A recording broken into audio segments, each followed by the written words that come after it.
అన్ని రకాల వస్త్రాలపై up to 66% of. అందరికీ నమస్కారం. నేను Swaroopa Potlapalli. Welcome to Suman TV.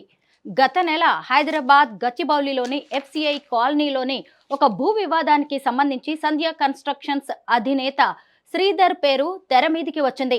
నా భూమిని చూసుకోవడానికి వెళ్తే శ్రీధర్ కు సంబంధించిన వ్యక్తులు నా మీద దాడికి పాల్పడ్డారు అంటూ సినీ యాక్ట్రెస్ రమ్యశ్రీ గారు పోలీసులను ఆశ్రయించారు. సరిగ్గా అదే కాలనీలోని ఒక రిటైర్డ్ ఆర్మీ మేజర్ భూ వివాదానికి సంబంధించి మళ్ళీ ఈ శ్రీధర్ అనే వ్యక్తి పేరు వినిపిస్తోంది. ముఖ్యంగా ఆ మేజర్ భార్య మాలా చౌదరి అరెస్టుకి సంబంధించి సుప్రీంకోర్టు తీర్పు ఇచ్చింది. దాంట్లో ముఖ్యంగా తెలంగాణ పోలీసుల పనితీరు ఎలా ఉంది అనేది కూడా అద్దం పడుతోంది. నా సిస్టమ్ నా ఇష్టం అన్నట్టుగా శ్రీధర్ వ్యవహరిస్తున్నారని ఆయన మీద ఆరోపణలు వస్తున్నాయి. ప్రస్తుతం నాతో పాటు సినీ యాక్ట్రెస్ రమ్యశ్రీ గారు ఉన్నారు. ఆవిడతో మాట్లాడదాం. నమస్తే రమ్యశ్రీ గారు. నమస్తే స్వరూప్ గారు. మీరు మీ భూ వివాదానికి సంబంధించి శ్రీధర్ కు చెందిన వ్యక్తులు మీ మీద దాడికి చేశారు అని చెప్పి పోలీసులను ఆశ్రయించారు. ఇప్పుడు ఆ కేసు ఎక్కడి వరకు వచ్చింది? ఏం జరుగుతోంది? FIR చేశారు, ఇంకా ఛార్జ్ షీట్ కట్టలేదు. ఇది స్వరూప్ గారు, నాకు అలా దాడి జరిగిన తర్వాత ఓకే, వాళ్ళందరితో మాట్లాడిన తర్వాత కొందరికే ఈ అన్యాయం జరిగింది అంటే నా పరిధి వరకు మాత్రమే నేను థింక్ చేయగలిగాను. దానికి మించి నేను ఆలోచించలేకపోయాను. ఇది ఎక్కడ అన్యాయము, ఇది మా కష్టార్జితము, అమ్మో ఇలా కూడా చేస్తారా, లేదు ఇది మన హక్కుగా భావించి దీనికోసం ఎలా అయినా పోరాడదాము.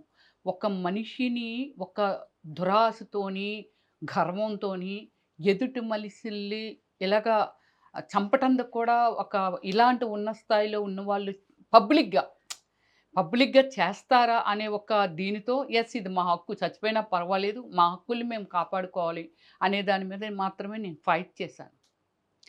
సో మీరు చెప్పారు ఇప్పుడు 1 month దగ్గర అవుతుందేమో, మీరు అప్పటి నుంచి జరిగింది మీ కేసు ఏమైందని. నాట్ ఓన్లీ 1 అండి, ఇది చూడండి. నా సిస్టమ్ నా ఇష్టం అనేది ఒక పాత్రికేయ మిత్రులు దేవేందర్ రెడ్డి గారు అండి. ఇంత పబ్లిక్గా దీనిలో ఉన్న మ్యాటర్ చూడండి. ఇలాంటి వాటితో మ్యాటర్లు ఇలా వస్తూ ఉంటే నాట్ ఓన్లీ 1 అండి, ఇంక ఎన్ని అంటే దీనికి డిఫరెంట్. ఇది నా అభ్యర్థన. అంటే నేను దెబ్బతిన్నప్పుడు నేను అనుభవించిన వేదన ఇది. సో తర్వాత ఇవన్నీ ఆయన మీద వస్తూ ఉంటే నాకు ఎంత ఆశ్చర్యం అంటే, ఇప్పుడు నాకే కాదు హైదరాబాద్ మహానగరంలోనో లేకపోతే బాంబేలోనో లేకపోతే చెన్నైలోనో బెంగళూరులోనో ఇతను దీనిలో బలైపోతున్న వాళ్ళు అంటే వేల కొలది ఉన్నారు అనేది ఇవన్నీ చూసిన తర్వాత నాకు అర్థమైంది. నాట్ ఓన్లీ నేను ఒక్కదాన్నే సఫర్ అవుతున్నాను, నాతో పాటు ఇంకొక 20 మంది సఫర్ అవుతున్నారు అనేదే నా పోరాటం. కానీ ఇంకా ఇంతమంది ఉన్నారా, ఎలా అయిపోతున్నారా అనేది. ఓకే, ఇదేమిటంటే మిమ్మల్ని నేను క్వశ్చన్ చేస్తున్నాను స్వరూప్ గారు. ఇప్పుడు ఇన్ని చెయ్యటందుకు మనము చిన్న తప్పు కూడా చేయటందుకు చాలా భయపడిపోతూ ఉంటాం. ఐఎమ్ ఏ సెలబ్రిటీ, చాలా ప్రైవసీ ఉన్న లైఫ్. ఎందుకంటే ఎవరిది మేము ఎక్స్పెక్ట్ చేయము. మేము కష్టపడిన దాన్నే క్రమశిక్షణగా దాచుకోవడమో తగలేయడమో ఏదో ఒకటి చేసుకుంటూ. శ్రీధర్ గారి అనుచరులు అసలు మీ మీద దాడి చేయాల్సిన పరిస్థితులు ఎందుకు వచ్చాయి? అదే కదండి, మా లైఫ్లు మేము లీడ్ చేసేవాళ్ళమే. అలాంటిది ఒక శ్రీధర్ రావు చేతిలో చంపబడటందుకు రమ్యశ్రీ బలైపోవలసింది. ఈరోజు ఆ రోజు చెప్తున్నాను, ఈరోజు మన మీడియా మిత్రులతో మాట్లాడుతున్నాను.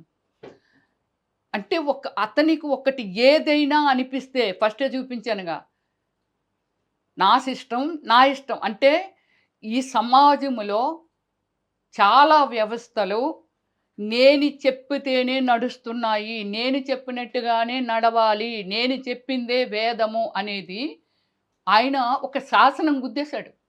అది రెవెన్యూ డిపార్ట్మెంట్ కావచ్చు, GHMC కావచ్చు, టౌన్ ప్లానింగ్ కావచ్చు, ఏదైనా ఈవెనండి పోలీస్ డిపార్ట్మెంట్ కావచ్చు, ఏదైనా చెప్తే నేను చెప్తేనే చెయ్యాలనేది ఎవ్రీథింగ్ ఇస్ ప్రూవ్డ్. ఒక పాకెట్ మనీ కోసము పాకెట్ కొట్టిన వాడిని మేము చూస్తుండగానే వాళ్ళ సెల్లో పెట్టి ఈ ముడుకులు అవి ఎరగొట్టేస్తూ ఉంటారు. వాడు బతుకు తెరువు కోసం అనేసి ఆ పని చేస్తాడేమో.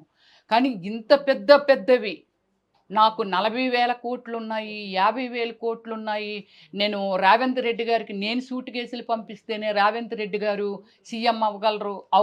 అయ్యారు కూడా అన్నట్టో, లేకపోతే చంద్రబాబు నాయుడు గారికా, లేకపోతే బెంగుళూరు సీఎం ఇంకా ఆయన నోటికి హద్దు లేదు. అది జరుగుతుందా లేదా, పాపమా పుణ్యమా అనేది తెలీదండి. కానీ ఈయన వాళ్ళని ప్రభుత్వాలను కూడా బ్యాడ్ చేసేస్తూ ఆ విధంగా ఆయన పబ్లిక్‌లో చలామణి అవుతున్నాడండి. రమ్యశ్రీ గారు, హ్మ్. మీకు భూమి ఎక్కడైతే ఉందో ఎఫ్సిఐ కాలనీలో ఇప్పుడు ఇదే ఆర్మీ రిటైర్డ్ మేజర్ కుటుంబానికి కూడా భూమి ఉంది కదా. యాహ్! ఇప్పుడు దానికి సంబంధించి కూడా సుప్రీం కోర్టు స్పందించడం అనేది జరిగింది. Yes. ఆ కేసు గురించి మీకు ఏమైనా ఐడియా అయ్యో! ఉందా? ఐడియా ఉందండి. ఎందుకంటే ఆమె నాతో రెగ్యులర్‌గా మాలా చౌదరి గారండి 78 ఇయర్సో ఎంతో ఉంది. Is a big women. Very respectful women అండి. అసలు మిలిటరీలో పనిచేసిన వాళ్ళకి మన ప్రధానమంత్రి మోడీ గారు ఎంత రెస్పెక్ట్ ఇస్తారంటే అండి, మన కోసము, మన దేశం కోసం, దేశంలో ఉన్న ప్రతి పౌరుడి కోసము మనం ఎవరైతే వాచ్‌మ్యాన్ పెట్టుకుంటున్నామో, సెక్యూరిటీని పెట్టుకుంటున్నామో, డాగ్స్‌ని పెట్టుకుంటున్నామో, అలాగా మన దేశంలో ఉన్న ప్రజల కోసం కాపలా కాస్తున్న ఒక సేవకులండి వాళ్ళు. అలాంటి వాళ్ళకి ఏదైనా అయితే ప్రధానమంత్రి మోడీ గారు కొంచెం కూడా సహించరండి. అంత రెస్పెక్ట్ ఇస్తారండి. సో, అలాంటిది అలాంటి ఒక మేజర్ అయిన భార్యని నువ్వు 2 వారాలు హైదరాబాదులో ఆవిడ ఢిల్లీలో ఉంటారండి. ఆమె ఎప్పుడైనా మాట్లాడితే ఎంత ధైర్యవంతురాలంటే, వాడిని వదలను అనేది ఆమె. ఒక్కటే మాట అండి. వాడిని వదలను రమ్య అనేది. ఇంత దురాతకమా? అలాంటి ఆమెని ఏవో కేసులు మోపి ఆమె మీద జైల్లో పెట్టి ఆమెను మర్డర్ చేయాలని ప్లాన్ చేసి రివర్స్‌లో ఆవిడే తప్పు చేసిందని చెప్పి కోర్టులకెళ్ళి ఆమెను కోర్టుల చుట్టూ 2 ఇయర్స్ నుంచో 2½ ఇయర్స్ నుంచో తిప్పుతున్నారండి శ్రీధర్ రావు గారు. అంటే ఆయనకేమిటంటే అండి, ఇప్పుడు నా ఫోన్ కొట్టేశాడండి. కొట్టేశాడు. ఇది నిజము. పోలీస్ డిపార్ట్‌మెంటు దాన్ని ఎంత కవర్ చేయాలి, ఎంత మేకప్ చేయాలో అంత చేస్తుంది. చేయనీయండి, అది ఎంతవరకు వెళ్తదనేది చూద్దాము. నా లైఫ్ అండి అది ఫోన్ అంటే.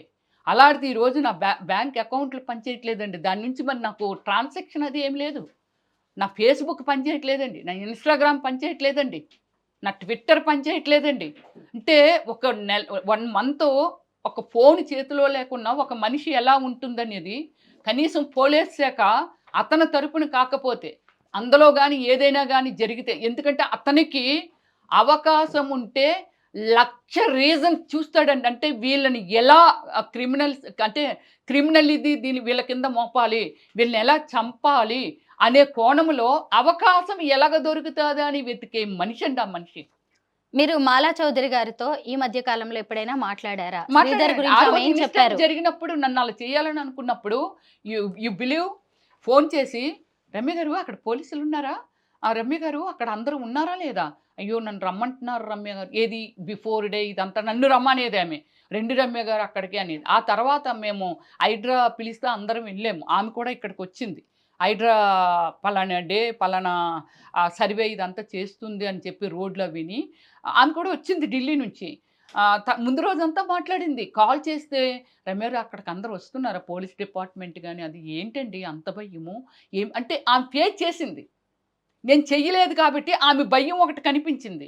"రండి అందరూ ఉన్నారు రండి, మీకేమవుతుంది రండి" అని అన్నప్పుడు నాకే ఆ ఇన్సిడెంట్ జరిగితే పోలీస్ స్టేషన్‌కొచ్చి మన అడిషనల్ ఏసీపీ గారితో మాట్లాడి ఆమె అంది, "చూసారు కదండీ 2 ఇయర్స్ బ్యాక్ ఆ పోలీస్ స్టేషన్‌లో ఆవిడ కంప్లెయింట్ ఇచ్చారటండి. నాకు ఇలా ప్రాణహాని ఉంది. తను ఇలా చేస్తున్నాడు శ్రీధర్ రావు" అని అంటే కనీసం పట్టించుకోలేదట పోలీస్ స్టేషన్‌లో. అసలు శ్రీధర్ రావుకి అలాగే ఈ మాలా చౌదరికి ఉన్న భూ వివాదం ఏంటి? ఆమెని ఎందుకు అరెస్ట్ చేయించాల్సి వచ్చింది? అంటే భూ వివాదం ఏమి లేదండి. నాకు తెలిసినంత వరకు చెప్తున్నాను. కొందరు మిత్రులు చెప్పారు. ఆహ్, ఆమె ఏదో అమ్మకుండానే ఏవో డాగ్స్ ఉన్నాయి. మీరు పెట్స్ లవర్ కదా! సో, మీకు వాటిలికి నేను ఏమైనా డొనేట్ చేస్తాను. నేను చాలా కోటీశ్వరిని. నాకు 2 కోట్లున్నాయి. 2 కోట్లు మీకు ఇస్తాను నేను అని అంటే, ఓహ్! అలాగా నాకు తెలిసిన విషయం. ఇంకా ఏమైనా డెప్త్‌కుందనేది ఐ డోంట్ నో. సో, ఇది వచ్చి ఇస్తాను అని అన్నారట. అయ్యో! మంచి మనసు. ఎందుకంటే ఆమె దగ్గర దగ్గర ఒక 100 డాగ్స్‌ని, 100 బెఫాలోస్‌ని వీటన్నిటిని ఆమె అడాప్ట్ చేసుకుందనమాట. ఆమె వాటికి సర్వీస్ చేయడమే ఆమె జీవితం. అంటే మనుషుల కంటే నోరు లేని ప్రాణులకి సేవ చేస్తే నా తత్వం కూడా అదే. సో, అలా కలెక్ట్ అయ్యామనమాట. అయితే ఇలాంటి మనిషికి 2,00,00,000 ఇస్తానండి అని ఏదో అన్నాడో లేకపోతే ఏమిటో, దాని తర్వాత ఇవ్వండి అనంటే ట్రాన్స్‌ఫర్ చేసిన తర్వాత మీ ల్యాండ్ అమ్మేయండి. అమ్మేయండి అంటే లేదు లేదమ్మా దాన్ని అమ్మనది. నాకు అది జీవనోపాధి.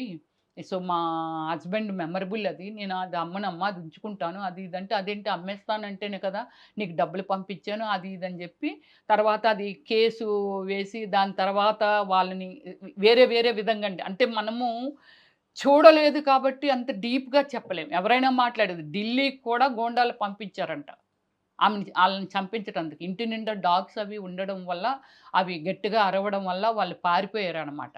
సో, వెరీ బిగ్ ల్యాండ్ అండి. అక్కడున్నది ఎంతో 20 ఏకర్సో ఎంతో అందులో ఉంటున్నారు ఆవిడ. సో, అలా ఏమిటంటే, ఇలాంటి ఇవి చేస్తున్న వ్యక్తి ఆవిడ అప్పుడే మాటల్లో అప్పుడు నాకు చెప్పిందనమాట. ఆ!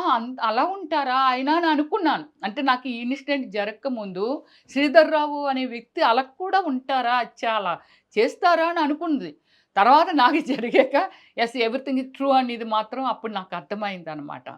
సో, నాట్ ఓన్లీ మీ అండి. ఇది ఏమి పనులండి ఇవి? ఏం పనులు?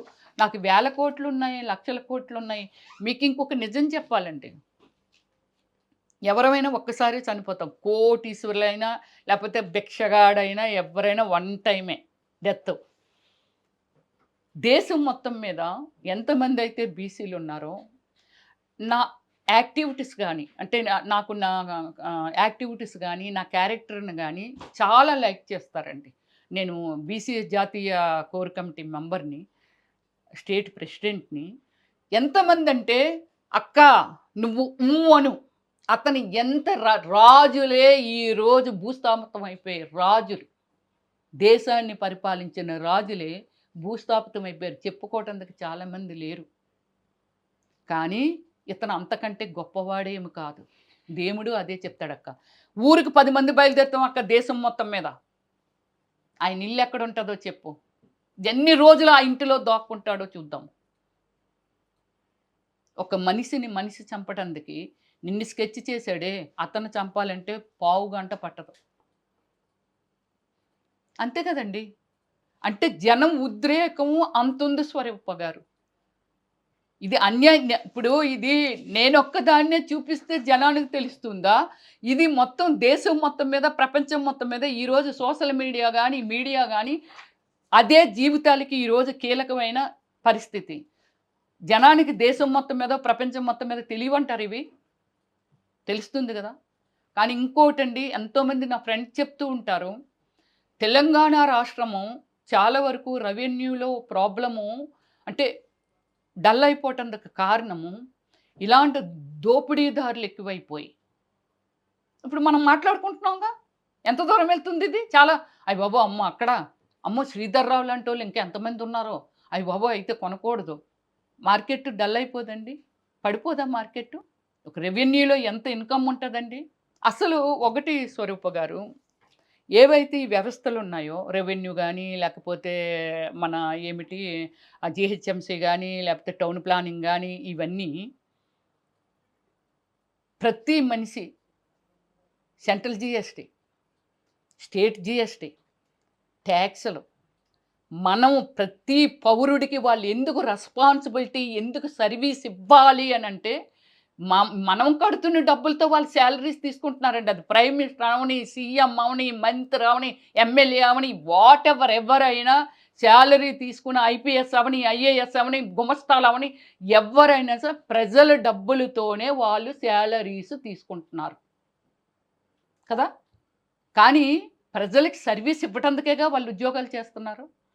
శ్రీధర్‌రావు వెళ్తే పర్మిషన్ వస్తది. రమ్యశ్రీ వెళ్తే పర్మిషన్ రాదా? రమ్యశ్రీ గారు, ఇప్పుడు ఈ ఎఫ్‌సిఐ కాలనీ ల్యాండ్స్‌కి సంబంధించి మాలా చౌదరి గారు, మీతో పాటు ఇంకా చాలా మంది బాధితులు ఉన్నారు. ఫైనల్‌గా మీరు ప్రభుత్వాన్ని ఏం కోరుతున్నారు? ఫైనల్‌గా ప్రభుత్వాన్ని కోరేది ఒకటే అండి. ఇలాంటి వాళ్ళ నుంచి డెఫినెట్‌లీ ఇప్పుడు మేము పర్మిషన్‌కెళ్తే పర్మిషన్‌లు రావాలి. ఇలాంటి వ్యక్తిని మీరు దాస్తే రేపొద్దున్న మీ ప్రభుత్వానికే ప్రజలందరూ తిరగబడి బుద్ధి చెప్తారండి. అంతే కదా! ప్రజలేంటంటే ప్రభుత్వాన్ని మేము కోరుకుంటున్నది ఏమిటంటే, మీకు అలా జరిగిన తర్వాత అండి నా మనసు కూడా ఇరిగిపోయిందండి. ఎంత రెస్పెక్ట్ ఇస్తామంటే మిలిటరీ పీపుల్‌కి అంత రెస్పెక్ట్ ఇస్తాము. కానీ ఈరోజు ఏంటంటే రేవంత్ రెడ్డి గారిని అదే మన తెలంగాణ సీఎం గౌరవనీయులైన రేవంత్ రెడ్డి గారిని ఇప్పటికే నేను ఆల్మోస్ట్ ఆల్ ఛానల్‌లో కూర్చున్నాను. కొన్ని పెద్ద పెద్ద ఛానళ్ళండి మా ఛానల్ చెప్తూ ఉంటారు. మీ ప్రాబ్లమ్సు, మా సొల్యూషన్సు, మా టీవీ, మీ టీవీ, మీ కష్టాలే మేము ప్రజలకి మంచిని చేరవేస్తాము, చెడుని తరిమేస్తాము, ఏది జరిగినా మీ ముందుంచుతామని పెద్ద పెద్ద ఛానళ్ళండి. ఎన్నో మాట్లాడిన ఛానల్‌లో ప్రజలకి ఏం చూపిస్తున్నారు అంటే, మన ఏం పేరు మన దువ్వాడ శ్రీనివాస్ గారు ఉన్నారు కదండీ! వాళ్ళిద్దరు ఎక్కడ ముద్దు పెట్టుకున్నారు? వాళ్ళిద్దరు ఎక్కడ ఊయలూగారు? వాళ్ళిద్దరు ఎక్కడ కౌగిలించుకున్నారు? ఇవా అండి ప్రజలకు ప్రెజెంట్ చేసేది?